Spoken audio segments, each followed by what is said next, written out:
Are you ready for some psychological warfare? I'm pretty sure a lot of us have dealt with enough of that. But this time we get to watch some of the best characters out manipulate each other. This is 2021's Nightmare Alley.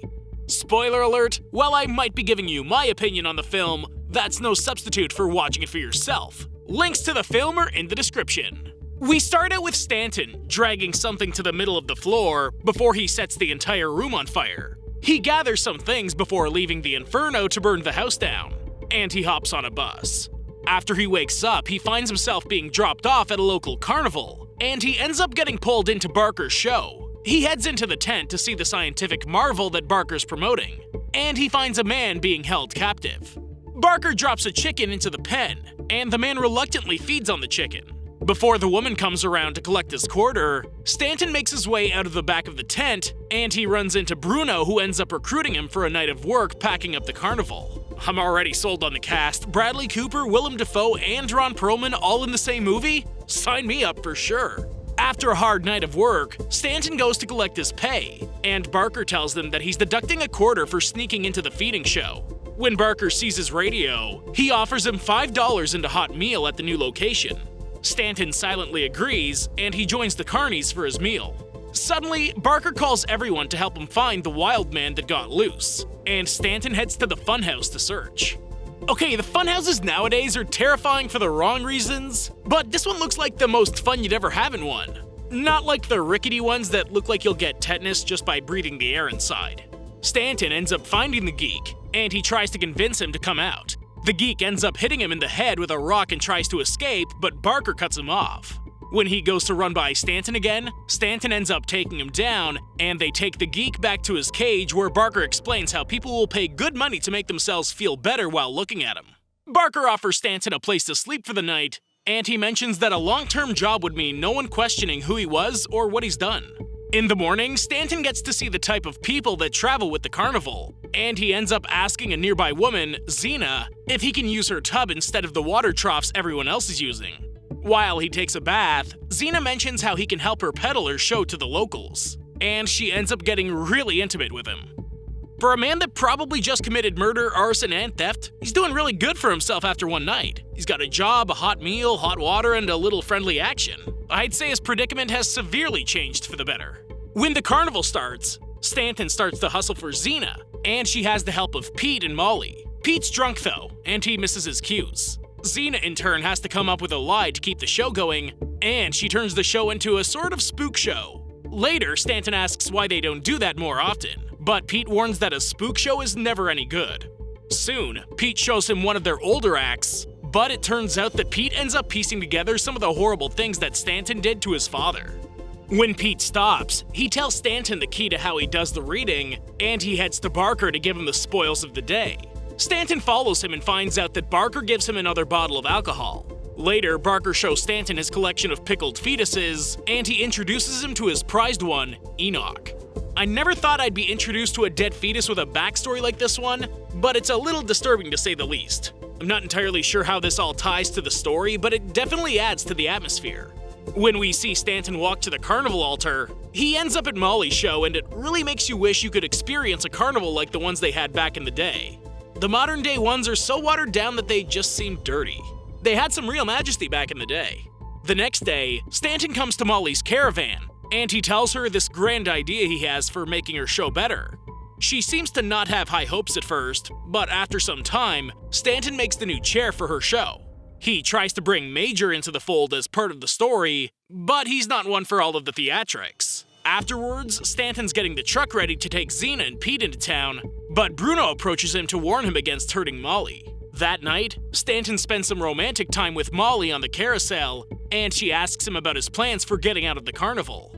He tells her that if she comes with him, he'll be able to get them a two-man act that will have them headlining in a heartbeat. She rushes back to her caravan where she ponders on her bed, and Stanton runs into Barker, who's waiting for him to help him take the geek to the hospital. They straight up drop the geek on the doorstep of the hospital, and I'm over here wondering how they plan to make sure he doesn't talk about what they've done to him. Does that tell you how many crime movies I've watched in my life? You don't leave witnesses like that.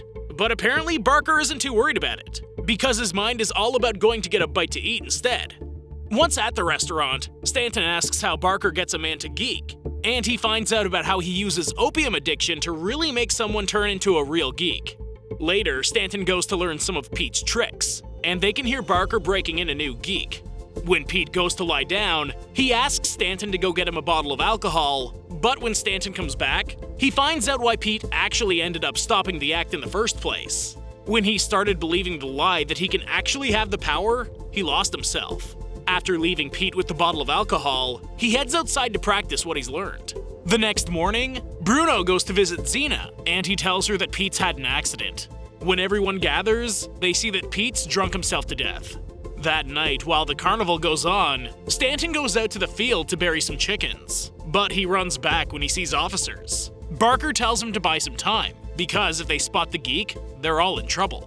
Now, if anyone's gonna get caught up in wielding power, it's definitely going to be Stanton after this performance. He actually pulls off the lie of using second sight to talk his way out of trouble with one of the men.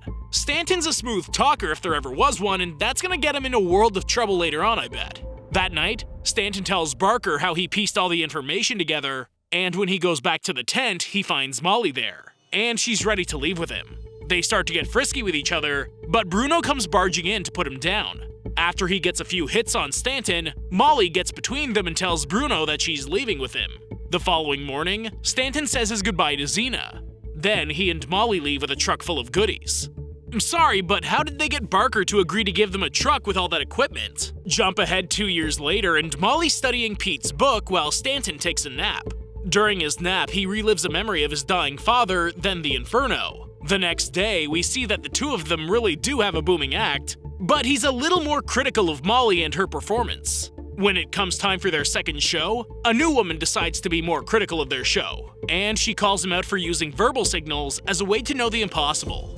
Dr. Lilith causes quite a stir with her accusations, but he ends up guessing the exact type of gun that's in her purse. He also guesses a lot of the trauma that she had to deal with growing up, and he ends up moving on to the next audience member.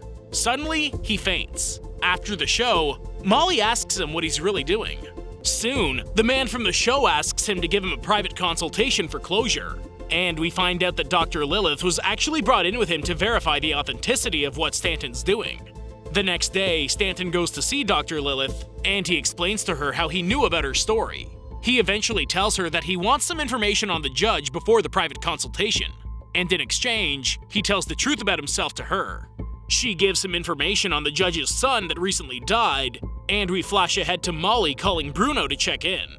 She tells Bruno that she misses all of them. Then we see Stanton getting ready for his analysis with Dr. Lilith. And she seems to be hitting on some personal nerves when she asks about why he doesn't drink. She gets right into his head. There's a whole bunch of mind voodoo going on here, and I'm a little uncomfortable about it. The way Lilith knows some things about him makes it feel like she's trying to get a confession out of him, but she's tying things together that she shouldn't even know about.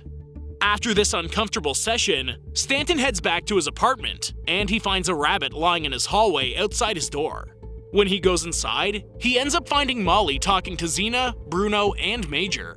Molly tells him that she invited them to visit, and soon they order food and catch up like old friends.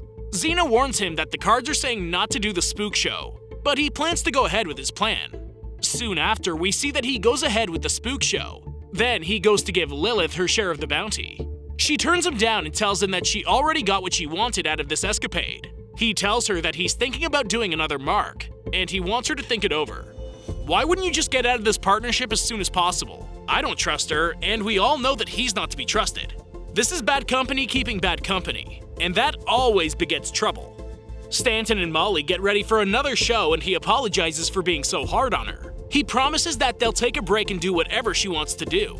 Suddenly, Lilith calls and tells him that the next mark is an unpredictable friend, and dealings with Ezra always have consequences. When he goes to handle the private show, he's frisked before being taken back to Ezra. Once they meet face to face, he finds out that Ezra wants to hook him up to a polygraph.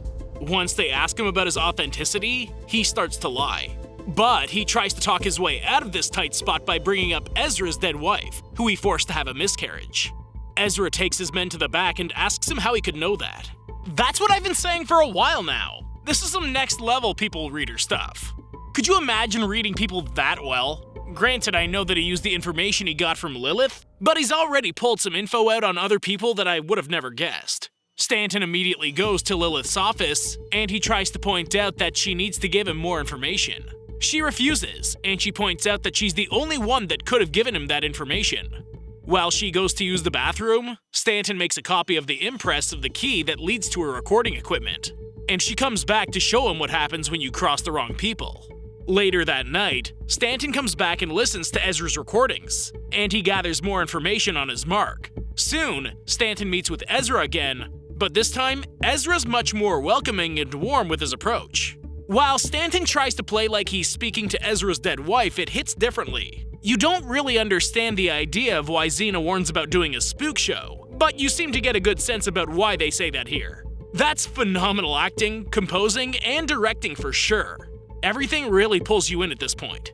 Ezra offers Stanton $10,000 for each session if he can manifest his dead wife. Do you understand how much $10,000 was back then? 3 sessions and he could have retired.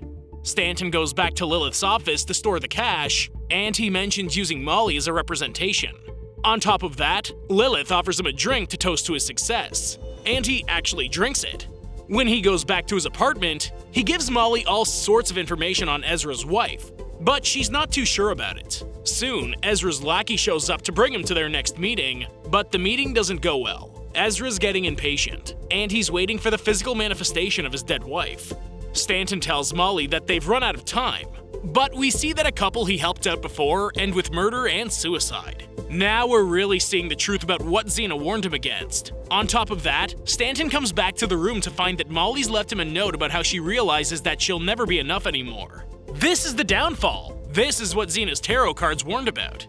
Stanton rushes to the train station where he tries to convince Molly that he just needs her this one last time, and they'll be able to be happy for the foreseeable future. Sure enough, she goes to help him, and he tells her the specific plan about how he'll help Ezra be done with all of this. She tells him that she'll be there on time and do what needs to be done, but she's done after that. When Stanton meets with Ezra, he has his lackey dismissed, and they head to a specific spot to have Ezra begin to ask for forgiveness. While Ezra speaks about what he wants forgiveness for, Molly appears as his dead wife. Ezra rushes over to her, but he ends up realizing that she's not really her. He slaps her, and Stanton in turn punches Ezra to death. He sends Molly to get the car started, and Ezra's lackey comes running up shooting. Stanton runs over the man and makes his getaway. When they come to a stop in town, Molly puts Stanton in his place, and she leaves him. Afterwards, Stanton heads to Lilith's office to clean up and retrieve his money. Before Stanton leaves, Lilith tells him that she does love him, but she follows that up with recording her final session for him as a patient. She did him wrong. She replaced all of his money with singles, and she covered her tracks so well. She even pulls out the gun that he called her out on the beginning and shoots him right there in the office. Didn't I say not to trust either one of them? He couldn't even trust her to shoot him right. She shoots him in the ear. She calls security to come up and he tries to choke her with the telephone cord. Suddenly, the guards show up and he makes a break for it. Stanton runs down the streets and alleys as he avoids the police, and he ends up at the train station. He hides in a chicken car and he narrowly avoids the inspectors as they search for him. It's now that we see how he really treated his father in his final moments. We see that he ends up being homeless with the other depression homeless, and he gives away his last treasure as payment for the alcohol around the campfire. Soon, we see Stanton enter a local carnival, and when he goes to the ringleader, he finds Enoch and his radio sitting in the main caravan. When the leader tells him that he doesn't hire mentalists, he offers him a temporary job as a geek. And we've come full circle, and he knows it as he sobs. Oh my god, this was a fantastic movie! And I definitely see how it was nominated for all sorts of Oscars. Granted, I haven't seen all of the movies that came out last year, but so far, this is the movie of the year for me. Go watch this now. Thanks for watching, and I hope you enjoyed the video. Don't forget to like and subscribe for more like this one. Comment what you think I should watch next, and I'll see you in the next video.